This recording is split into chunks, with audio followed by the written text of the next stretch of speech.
Mic शोर नहीं करो बेटा।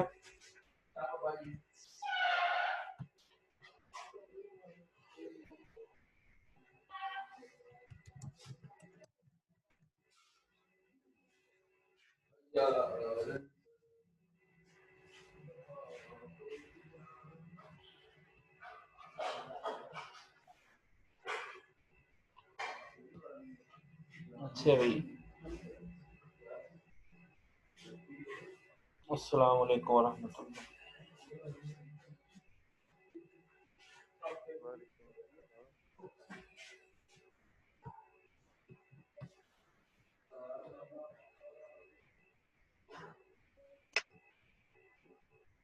अच्छा भाई, ये हमारे पास डिलीवरेबल की बात चल रही थी। डिलीवरेबल में ये होता है कि जिस फेज में भी अगर कोई चीज़ चेंज आती है तो आप जो है वो बैक स्टेज के ऊपर भी जो है वो चले जाते हैं। जैसे अगर फर्ज किया मेंटेनेंस में आया कोई नई चीज़, कोई चीज़ आई, तो उसकी फिर उसी के मुताबिक उसकी इन्वेस्टिगेशन भी होती है। उसी के मुताबिक जो है अ, जो चेंज है जिस लेवल पे, फर्ज किया आपने कोई चीज़ अपडेट की है और कोडिंग में अपडेट हुई, तो वो कोडिंग अपडेट करने के बाद यहाँ पे फिर उसके सारी चीज़ें अपडेट होती है। उसका डिज़ाइन अपडेट होगा, उसकी रिक्वायरमेंट अपडेट होगी, और इस तरीके से वो इन सारी फेजेस से दोबारा गुजरने के बाद ताकि वो सारी चीज़ें मुकम्मल हो जाएं, उसकी फिजिबिलिटी रिपोर्ट भी अपडेट हो, प्रॉब्लम स्पेसिफिकेशन का जैसा डॉक्यूमेंट भी अपडेट हो, डिज़ाइन डॉक्यूमेंट भी अपडेट हो। यानी ये पूरी एक्टिविटी जब मुकम्मल होती है, उसके नतीजे में सारे डिलीवरेबल्स मुकम्मल होते हैं, तो फिर आपका सॉफ्टवेयर का जो प्रोसेस है वो मुकम्मल हो जाता है। ठीक हो गया जी। अब इस सारे काम की जो समरी थी कि आपकी जो प्रिलिमिनरी इन्वेस्टिगेशन के नतीजे में आपके पास जो टास्क आते थे, डिफाइन द प्रॉब्लम का टास्क आप अचीव करते थे, determine the information needed bye home, कि किसको क्या चीज़ चाहिए, कौन सी रिक्वायरमेंट किस किस बंदे के लिए, किस किस को कब कहाँ कैसे फैसिलिटेट करेगी, और अल्टरनेटिव सॉल्यूशन इनके क्या है। ये सारी चीज़ें प्रिलिमिनरी इन्वेस्टिगेशन में आएंगे। इसके नतीजे में एक फिजिबिलिटी रिपोर्ट बनती है। वो डिटेल नहीं होती, शार्ट रिपोर्ट होती है। इस सिस्टम एनालिसिस के नतीजे में detail study of the existence system to determine what will be new system should be, कि नया सिस्टम कैसा होगा उस, और फिर examine the analyze the chart, SOP, information flow, reason for any inefficiency. ये सारी चीज़ें होंगी। ये जो है रीजन फॉर एनी इनएफिशिएंसी, यानी एग्जिस्टिंग सिस्टम के अंदर क्या प्रॉब्लम्स हैं, वो भी हमारे पास यहीं पे डिस्कवर होती है। और इसमें टूल्स यूज जो होते हैं वो चेकलिस्ट यूज होती हैं। चेकलिस्ट क्या है कि मसलन अपने प्रिलिमिनरी फिजिबिलिटी रिपोर्ट आपके पास आ गई, तो इसके नतीजे में अब आपने उसकी डिटेल डिस्कशन करनी है। तो जिस जिस बंदे से जो जो क्वेश्चन पूछने हैं उसकी आप एक चेकलिस्ट बनाते हैं, फिर उनसे वो रिस्पेक्टिव बंदों से वो प्रॉपर इंफॉर्मेशन गैदर करते हैं। फिर टॉप डाउन एनालिसिस करते हैं कि हर चीज़ को एनालाइज करते हैं एग्जिस्टिंग में कहाँ कहाँ कहाँ क्या क्या चीज़ें होंगी। और ग्रिड सिस्टम फ्लो चार्ट्स बनाते हैं। ग्रिड सिस्टम के अंदर क्या होता है कि आपस में एंटिटीज के दरमियान रिलेशन, डाटा फ्लो, डिपेंडेंसी, ये सारी चीज़ें जो हैं ये इसके अंदर है। और इस एक्टिविटी के नतीजे में जो आपके पास आउटपुट आती है वो एसआरएस डॉक्यूमेंट आता है, और स्केड्यूलिंग ऑफ द डेवलपमेंट कि कब क्या कुछ होगा, उसके गैंट चार्ट वगैरह बनते हैं कि कब कौन सी फेज में क्या क्या काम होगी, वो चीज़ पॉसिबल। उसके बाद सिस्टम डिजाइन के नतीजे में analysis to design alternative for this system on the basis of feasibility based questions and answers, कि क्या क्या अल्टरनेटिव इसके सॉल्यूशन बन सकते हैं वो डिज़ाइन के पॉइंट ऑफ व्यू से। इसके अंदर जो यूज़ होते हैं केस टूल्स हैं, डायग्रामिंग टूल्स हैं, डाटा रिप्रेजेंटेशन है, ये चीज़ें हम लोग पढ़ चुके हैं। यानी इस स्लाइड के अंदर पूरी प्रेजेंटेशन का जो है वो समरी है। इसके नतीजे में सिस्टम डिज़ाइन रिपोर्ट आता है। डेवलपमेंट के अंदर आप सिस्टम डेवलप करते हैं, हार्डवेयर रिक्वायर करते हैं, तो इस यहाँ पे कोड आता है, टेस्टिंग रिपोर्ट्स आती है, यूज़र मैनुअल आते हैं। इम्प्लीमेंटेशन के फेज में आपका डिप्लॉयड सिस्टम आपके पास अचीव होता है, और मेंटेनेंस में आपके पास ऑडिट रिपोर्ट्स आती है। तो ये आपके पास थी हमारे पास स्लाइड नंबर 3। स्लाइड नंबर 4 में हमारे पास क्या है, ये इसमें हमारे पास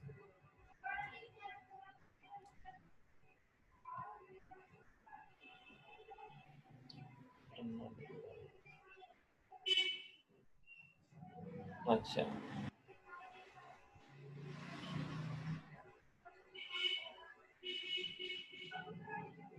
कहाँ बैठ के लेक्चर अटेंड कर रहे हो? अच्छा भाई, इसमें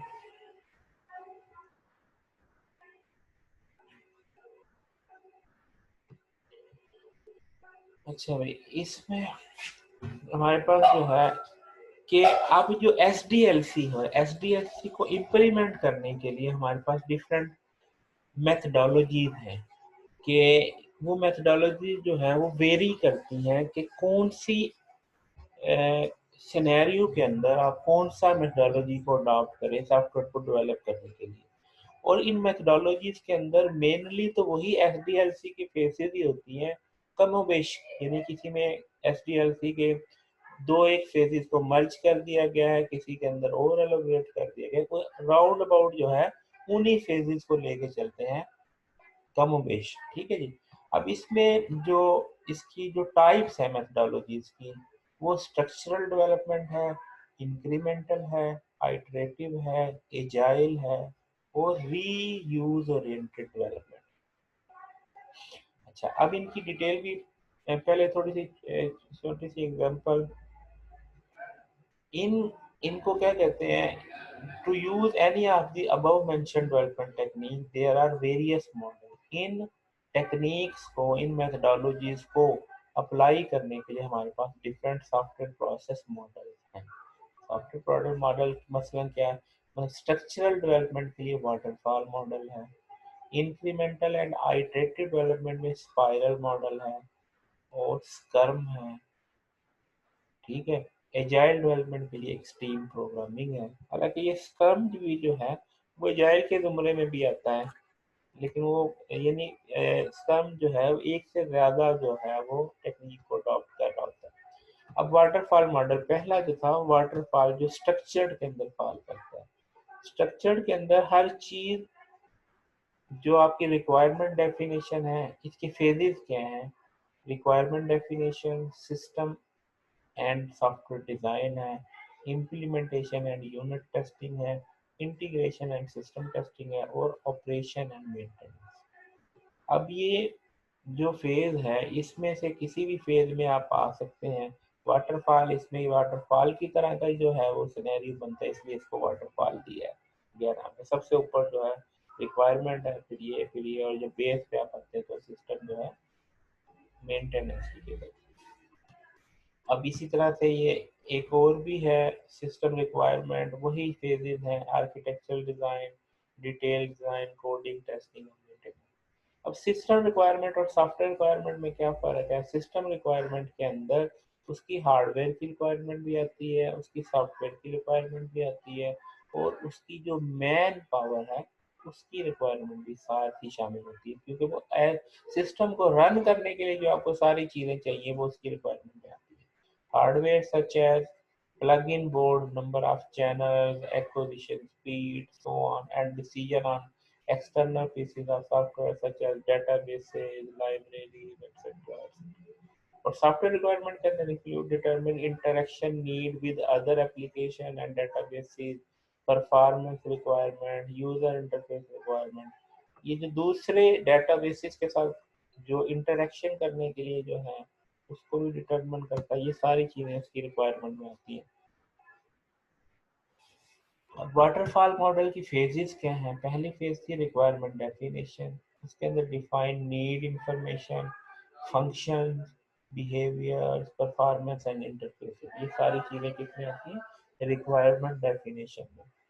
फिर सिस्टम एनालिसिस एंड डिज़ाइन में data structure, software architecture, interface representation, algorithmic detail, ये सारी डिज़ाइन है कि कौन सा एल्गोरिदम यूज होगा, इंटरफेस कैसे होंगे, सॉफ्टवेयर का कौन सा आर्किटेक्चर यूज करना है, डाटा स्ट्रक्चर्स कौन से यूज करना है, ये सारी चीज़ें डिज़ाइन में होंगी। इम्प्लीमेंटेशन और यूनिट टेस्टिंग में सोर्स कोड्स आ गए, डेटाबेसेस आ गए, यूजर डॉक्यूमेंटेशन टेस्टिंग, ये सारी चीज़ें। लेकिन ये टेस्टिंग जो है यूनिट टेस्टिंग तक की आती है। इंटीग्रेशन टेस्टिंग के अंदर जब सिस्टम इंटीग्रेट हो जाता है तो उसके अंदर फिर इंटीग्रेट करना और उनको टेस्ट करना। फिर इंस्टॉलेशन के अंदर उसको डिप्लॉय करना और यूजर्स की ट्रेनिंग करना, और मेंटेनेंस के अंदर बग की फिक्सिंग है और जो नई फंक्शनैलिटी ऐड होनी है वो चीज़ें। वाटरफॉल मॉडल फेजेस एक्टिविटीज में requirement definition, gathering the requirements. अब वो आगे कि हर फेज के नतीजे में कौन कौन सी एक्टिविटीज परफॉर्म होती है। ये फेजेस आ गई ना वाटरफॉल मॉडल की फेजेस, हर फेज में क्या क्या एक्टिविटीज हैं वो देखनी।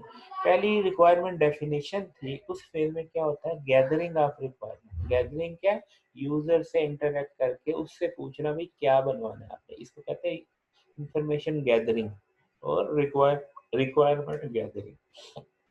अब उसके अंदर टेक्निक्स क्या यूज होती है रिक्वायरमेंट को गैदर करने के लिए। आप इंटरव्यू करते हैं, आप अपनी चेक लिस्ट बना के लेके जाते हैं किससे क्या क्या पूछना है, उसको बाज दफ़ा आप चेक लिस्ट जो है, अब उसको गैदर करने के लिए बाज दफ़ा आप उसको सर्वे भेज देते हैं, जनाब इसको फिल कर दें हमें पता चल जाए आपको क्या चाहिए। बाज दफ़ा कुछ चीज़ें नहीं क्लियर होती सर, आप उसके साथ इंटरव्यू करते हैं, फिर आप सर्वे करते हैं, चेक लिस्ट बना के लेते हैं, इन क्वेश्चन को आंसर करें। फिर Z session, joint application development. Joint application में आप मुख्तलिफ, यानी आप यूजर्स को भी बिठा लेते हैं, उनके जो है कस्टमर्स को भी बिठा लेते हैं, उनके जो ओनर्स को भी बिठा लेते हैं, डेवलपर्स को भी बिठा लेते हैं, और फिर मिल के डिसाइड करते हैं क्या होगा। ये भी एक वे है रिक्वायरमेंट को गैदर करना। फिर आप सिनेरियोज बनाते हैं कि अगर ये सिनेरियो होगा तो क्या करेंगे, ये सिनेरियो होगा क्या करेंगे, उनसे सिनेरियोज बनवा लेते हैं। फिर स्टोरी बोर्ड्स बना लेते हैं। स्टोरी बोर्ड क्या होता है कि एक बोर्ड के ऊपर सारी रिक्वायरमेंट्स लिखी होती है, वो उनको कर, फिर उनको जो है एनालाइज करते हैं कि अच्छा अगर ये काम है तो इसमें ये भी होना चाहिए, ये काम है तो ये भी होना चाहिए, ये स्टोरी पार्ट में। फिर CRC कार्ड होते हैं, कार्ड्स के ऊपर रिक्वायरमेंट्स लिखी होती है, इसको CRC कार्ड बोलते हैं, इसकी एप्लीकेशन देख लेना। तो उसके बाद प्रोटोटाइपिंग है। प्रोटोटाइपिंग में क्या होता है कि आपका जो है, आप जैसे यूजर से को पता नहीं चल रहा, भाई यूजर बिल्कुल लेमैन है, इसको पता ही नहीं चल रहा मेरा सॉफ्टवेयर कैसे बनेगा, मतलब एक शॉपकीपर है, आप उसको लाख कन्विंस करेंगे, इधर पता नहीं क्या कह रहे हैं, क्या बना रहे हैं, कुछ नहीं। अब आप मार्केटिंग करना चाहते हो, फिर आप उसको क्या करना चाहते हैं, उसको समझाने के लिए आप प्रोटोटाइप बनाते हैं, इंटरफेस होगा कि जनाब ऐसा इंटरफेस होगा, आप ये करेंगे तो आपको ये मिलेगा, ये करोगे ये मिलेगा। प्रोटोटाइपिंग के लिए आप इंफॉर्मेशन गैदर करते हैं। फिर री री रेपरेटरी ग्रिड बनाते हैं, उसके अंदर जो है वो रिलेशनशिप जो है फ्लोज वगैरह बना के आप देखते हैं कि इसमें क्या क्या इंफॉर्मेशन चाहिए। फिर एनालाइज करते हैं एग्जिस्टिंग डॉक्यूमेंट्स को, अगर आपका लेगेसी सिस्टम ऑलरेडी वर्किंग है तो उसकी डॉक्यूमेंट्स को आप देख रहे हैं। फिर इथनोग्राफी देख रहे हैं। इथनोग्राफी होती है कि आप किस कम्युनिटी के लिए सॉफ्टवेयर बना रहे हैं, उसकी क्या क्या थिंकिंग होती है, उन चीज़ों को देखते हुए फिर उस तरह की चीज़ें लगाते हैं रिक्वायरमेंट्स के क्वेश्चन। रिक्वायरमेंट उसके बाद एनालिसिस है, उसके अंदर आप इस फेज के अंदर आपका SRS डॉक्यूमेंट बनता है और डिपेंडेंसी मैट्रिक्स बनता है कि इस रिक्वायरमेंट, ये रिक्वायरमेंट इस पे डिपेंड करती है, ये इस पे डिपेंड करती है, हर रिक्वायरमेंट की डिपेंडेंसीज देखते हैं कि फलां रिक्वायरमेंट अगर ये काम होगा तो इसका मतलब ये भी होगा, तो वो आपस में उनकी डिपेंडेंसीज देखते हैं। फिर सिस्टम डिजाइन के अंदर आपके कंसेप्चुअल मॉडल आ गए, डिजाइन मॉडल आ गए, फिजिकल मॉडल आ गया, relational data flow model, design model. Databases आप लोगों ने पढ़ी है ना, डेटाबेसेस का सब्जेक्ट पढ़ा है भाई? यस सर, पढ़ा है। फिर आपको इन चीज़ों का तो पता डीबीएस। होगा, ये conceptual model, logical model, physical model, relational जी सर। मॉडल, ये वही चीज़ें हैं। फिर डिज़ाइन के अंदर आपको बनाते class diagram, activity diagram, DFD, ठीक है, रिलेशनल मॉडल, स्कीमास, ये सारी चीज़ें। उसके बाद टेस्टिंग है। टेस्टिंग में आपकी यूनिट टेस्टिंग है, इंटीग्रेशन टेस्टिंग है, सिस्टम टेस्टिंग है, यूजर एक्सेप्टेंस टेस्टिंग है। यानी आप जो कोड बनाते हैं उसके डिफरेंट फंक्शंस को, मॉड्यूल्स को टेस्ट करते हैं, उसको यूनिट टेस्टिंग आ गई। फिर मॉड्यूल्स को जोड़ के इंटीग्रेशन टेस्टिंग करती हैं, फिर होल सिस्टम को टेस्ट करते हैं, फिर यूजर को कहते हैं कि आप टेस्ट करके बताओ हाँ भाई ओके है कि नहीं, वो यूजर एक्सेप्टेंस टेस्टिंग होगी। फिर इसी टेस्टिंग के अंदर आपकी एक्टिविटीज भी होती हैं। क्या एक्टिविटीज होती हैं, मसलन आप टेस्ट प्लान्स करते हैं, फिर उसके टेस्ट केसेस लिखते हैं, फिर इम्प्लीमेंटेशन टेस्ट केसेस लिखते हैं। ये क्या चीज़ें हैं, ये यानी अभी आपका सॉफ्टवेयर बनता नहीं है, उससे पहले ही आप टेस्ट केस भी बना लेते हैं। ये अगला जो मॉडल, ये फिर टाइप ऑफ मॉडलिंग में आप, ये आगे आगे वाली डिस्कशन चलती है टेस्ट केसेस वगैरह की।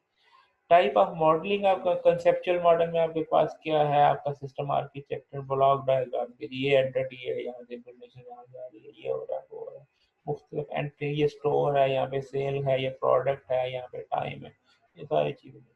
फिर लॉजिकल मॉडल्स के अंदर आपकी ईआर डायग्राम है, डोमेन मॉडल है, यूजर मॉडल है, सीक्वेंस डायग्राम है, क्लास डायग्राम है। इसी तरह फिजिकल मॉडल के अंदर आपका स्कीमास आ गए, डेटाबेस के स्कीमा आ गए, और फिर क्लास डायग्राम आ गए, जिसके अंदर वो, यानी जितना जितना आपके वो ये ये कंसेप्चुअल मॉडल है उसको रिफाइन करेंगे, लॉजिकल मॉडल है उसको रिफाइन करेंगे, फिजिकल मॉडल, तो फिर वो वन टू वन मैपिंग की शक्ल में आ जाती है, जो कोडिंग में आती है चीजें जो है। अब वाटरफॉल मॉडल के फायदे क्या है, नुकसान क्या है? फायदा ये है, इजी टू अंडरस्टैंड है, यानी इसके अंदर जो फेजेस हैं आसान है, इजी टू अंडरस्टैंड है। इन एक्सपीरियंस स्टाफ को भी स्ट्रक्चर प्रोवाइड करता है, कहाँ कहाँ क्या क्या कुछ करना है। फिर माइलस्टोन और वेल अंडरस्टोन, हर चीज़ें जो हैं वो अंडरस्टैंडेबल है। और फिर इसके बाद रिक्वायरमेंट स्टेबल है, ये नहीं है कि अभी पता ही नहीं क्या बनाना है। फिर good for management, control, planning, staffing, tracking, ये सारी चीज़ें इजी हैं। ट्रैकिंग मतलब आपने ये देखना होगा भाई परफॉर्मेंस सही चल रही है, टाइम पे ख़त्म हो जाएगा, ओवर बजटिंग तो नहीं होगी, ये सारी चीज़ें आप, यानी किसी भी स्टेज के ऊपर आप ये मेजर कर सकते हैं कि परफॉर्मेंस सही जा रही है, स्टाफिंग की ज़रूरत है नहीं ज़रूरत है, उसके जो है वो प्रोजेक्ट मैनेजमेंट के प्लान वगैरह वो सारी चीज़ें आपके सामने होती हैं। ये इसके फायदे हैं। डिसएडवांटेज में क्या है कि are requirement must be known, अगर किसी को ये कहना है कि वक्त के साथ साथ हम रिक्वायरमेंट बताते जाएंगे, तो ये वाला मॉडल नहीं चलता। ये कहता है पहले सारी चीज़ें क्लियर करो, बनाना क्या है, फिर हम अगले फेज पे जाएंगे। फिर deliverable created for each phase are frozen. Frozen का क्या मतलब है, यूजर को आप मिले, उसको पूछा क्या बनाना है, सारी चीजें कर ली, अब वो सो गए, क्या जी 3 महीने बाद 6 महीने बाद उसको कुछ दिखाएंगे, लो जी आपका सॉफ्टवेयर ये है। तो यूज यानी इसके अंदर डिलीवरेबल क्या है, फ्रोजन है। अच्छा, फिर फ्लेक्सिबिलिटी भी जो नहीं है, कि हो सकता है रिक्वायरमेंट वगैरह का कोई माइंड सेट चेंज हो जाए, नहीं, जो कुछ है पहले फिक्स हो जाएगा। फिर reflect problem solving, nature of software development, iteration of phases नहीं है इसमें। आइट्रेशन में क्या, थोड़ा ये काम कर दें, थोड़ा ये कर दें, थोड़ा ये कर दें, इसको कहते हैं आइट्रेशन। फिर इसमें little opportunity for customer to preview the system, यानी यूजर के लिए मौका नहीं है 6 महीने बाद देने ये क्या बनाया, तो इसका मतलब ये चांस नहीं है, पहले ही जो है ना यूजर के वो ये नहीं है कि वो दरमियान में कोई फीडबैक दे।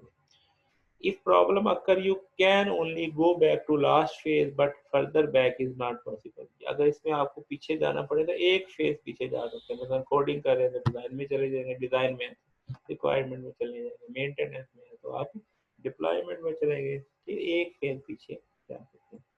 अब ये अप्लाई किस सिनेरियो में करते हैं वाटरफॉल को, यहाँ आपको best fit for structural development हो, कि पता हो कि इस पेज के बाद ये बनना है, इसके बाद ये बनना है, इसके बाद where the change management is not an issue, जहाँ पे चेंज मैनेजमेंट इशू ना हो वहाँ पे ये करते हैं।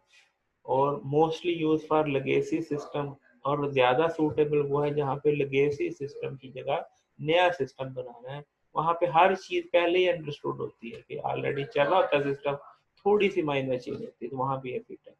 Requirement are likely to be freeze before, legacy system का मतलब क्या है? पुराना सिस्टम, जैसे मैंने अभी मिसाल दी थी ना, जैसे बैंक के अंदर ऑलरेडी कोबोल के अंदर सिस्टम बना, वो पुराना सिस्टम को क्या कहेंगे, लेगेसी सिस्टम, 30 साल पहले बना था,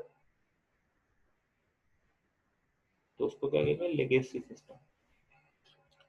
ठीक हो गया जी। उसके बाद ठीक है। रिक्वायरमेंट आर वेल डिफाइंड होती है, तो ऐसे इन्वायरमेंट के अंदर ये बेस्ट परफॉर्म करता है। इसी की एक वेरिएशन है, वेरिएशन वाटरफॉल की एक वेरिएंट है इसका, V and V model, verification and validation model. वो ये कहता है कि आप ये चीजें तो बनाते ही हैं, बल्कि इसको इसमें ज्यादा अंडरस्टैंड किया जा सकता है, कि आप कहते हैं आप आपकी जो वाटरफॉल की यही चीजें थी ना, requirement analysis, design, architecture design, model design, coding, unit testing और फिर इंटीग्रेशन टेस्टिंग, सिस्टम टेस्टिंग और एक्सेप्टेंस टेस्टिंग। अब आपकी ये जो ब्लू वाली फेज है ये नॉर्मल आपका एसडीएल को है, वाटरफॉल। वो कहते हैं कि नहीं, इसको पैरेलल चलाएं। पैरेलल क्या मतलब, आपने रिक्वायरमेंट एनालिसिस की ना, साथ ही उसकी एक्सेप्टेंस टेस्टिंग की जो है ना वो टेस्ट केसेस बना दे कि जनाब जो यूजर टेस्ट करेगा ना ये टेस्ट केस बने। यानी यहाँ से रिक्वायरमेंट लिखी गई, यहाँ से टेस्ट केस लिख दी, आपका सिस्टम डिजाइन बना, यहाँ पे आपकी सिस्टम टेस्टिंग की जो है टेस्ट डिजाइन बना दी। आप यहाँ आर्किटेक्चर डिजाइन बनाए तो आपके इंटीग्रेशन टेस्ट डिजाइन बना, आपके यहाँ पे मॉडल डिजाइन में तो यूनिट टेस्ट केस बन गया। तो यानी कि कोडिंग के करने से पहले ही अगली फेजेस की चीजें जो चाहिए हैं वो साथ साथ मिल जाती, क्योंकि ये चीजें इसके ऊपर मैप कर रही हैं। ये चीजें जो है इसके लिए कोडिंग की जरूरत नहीं है, कोडिंग से पहले ही आप कर सकते हैं। तो वेरिफिकेशन और वैलिडेशन मॉडल में क्या है, ये variant of waterfall, a variant of waterfall that emphasizes the verification and validation of product. Testing of the product is planned in parallel with corresponding phases of development. Waterfall emphasis on document and artifacts, while the waterfall emphasis और weave model जो है activities and correctness के ऊपर fall करता है। Waterfall तो document में है ना कि पहली फेज का डॉक्यूमेंट बन गया तो दूसरी चीज बनानी है, उसका डॉक्यूमेंट बन गया तीसरी बनानी है। यहाँ पे क्या करते हैं, एक्टिविटीज के ऊपर कि इसको इसके साथ करेक्टनेस को साथ साथ वेरीफाई कर रहा होता है। उसके बाद how to manage change in requirement, requirement को कैसे मैनेज किया जाता है। Coping with change in requirements, कहीं जो चेंज आए उसको कॉपी करो रिक्वायरमेंट्स के ऊपर। अब ये जो जो चेंज मैनेजमेंट है इसको किसके जरिए किया जाता है, इसके वेद है एक प्रोटोटाइपिंग के जरिए। मसलन यूजर ने कहा कि जनाब ये ऐसे चेंज कर दें, आप उसको क्या, अच्छा इस चेंज के नतीजे इस तरह की चीज होगी, आप उसको प्रोटोटाइप दिखा के उसको वेरीफाई करा लेते हैं, अच्छा जी ये होगा। आप इंक्रीमेंटल डिलीवरी के जरिए, इंक्रीमेंटल डिलीवरी का क्या मतलब है, मसला आपने उसको सॉफ्टवेयर दिखाया, उसने कहा नहीं जी इसमें ये चीज डाल दें, आप फिर करके दिखाएंगे नहीं जी ये और डाल दें, वो फेजेस के अंदर उसके अंदर एनहांस करते जाए, इसको दिखाते जाए। तो ये इंक्रीमेंटल डिलीवरी के जरिए आप चेंजेस को मैनेज कर रहे थे। फिर यह स्पाइरल मॉडल है, स्पाइरल मॉडल में क्या है, पहले एक फीचर डाल दिया, फिर उसने कहा ये भी डालो, फिर अगली फेज में फिर वो सारी चीजें हैं। ये स्पाइरल मॉडल जब देखेंगे ना तो वो सर्कुलर फैशन के अंदर, सर्कुलर फैशन के अंदर आपकी डेवलपमेंट चल रही होती है सारे फेजेस को, और चीज जो है वो आपका आइट्रेटिव्स के अंदर, आइट्रेशन के अंदर आपका जो रिक्वायरमेंट फिक्स हो रही होती है, मेच्योर हो रही होती है।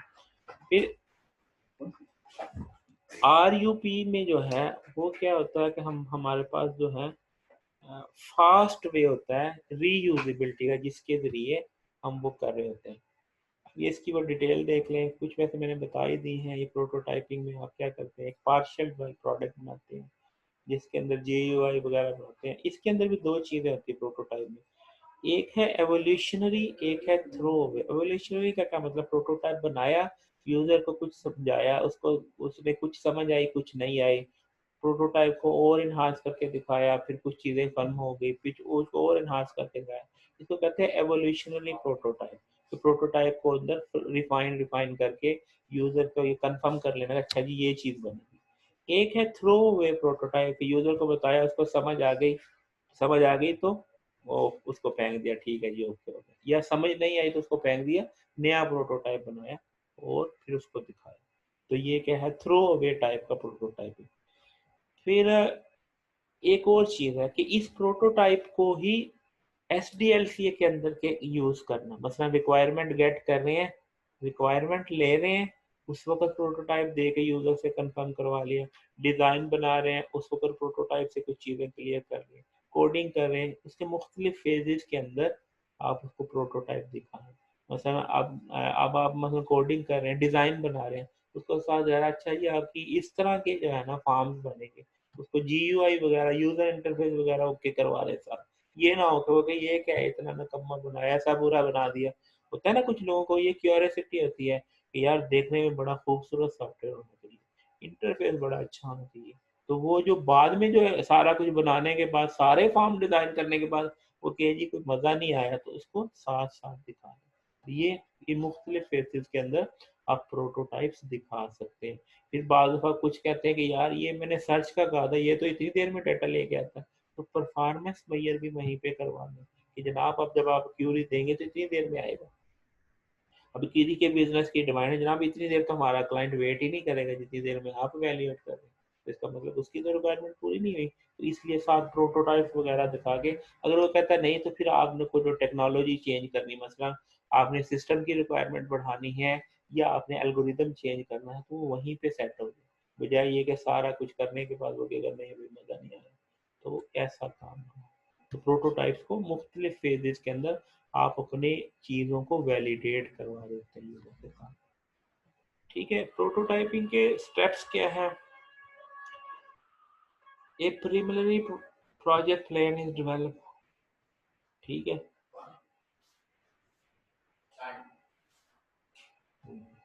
चलिए जी, इसको जो है मेरे ख्याल अभी टाइम भी ख़त्म हो गया है, इसको यहीं पे करते हैं, इसको यहीं से डिस्कशन दोबारा स्टार्ट करते हैं। आप अपनी जो है वो अटेंडेंस मुझे सेंड कर दें। ठीक है भाई? ठीक है सर। और सर ये स्लाइड्स सेंड करते हैं सारे हाँ, साथ में। ये मैं सेंड कर देता हूँ। पिछली तो मैंने सेंड कर दी थी ना। 1 सेंड की है, 2 और 3 3 4 मैं जो भी आपने अभी तक। 2 3 4 तीनों कर देता हूँ। ठीक है। ओके। और सर वीडियो आप जो रिकॉर्ड करते हैं वो हाँ, नहीं वो भेजते? आज मैं की है, कुछ की है, बस आप लोगों को लिंक ही भेजने वाला। आधी हो गई है मेरे पास, आधी जब मुकम्मल हो जाएगी फिर बस लिंक ही भेजना होगा। जी ठीक।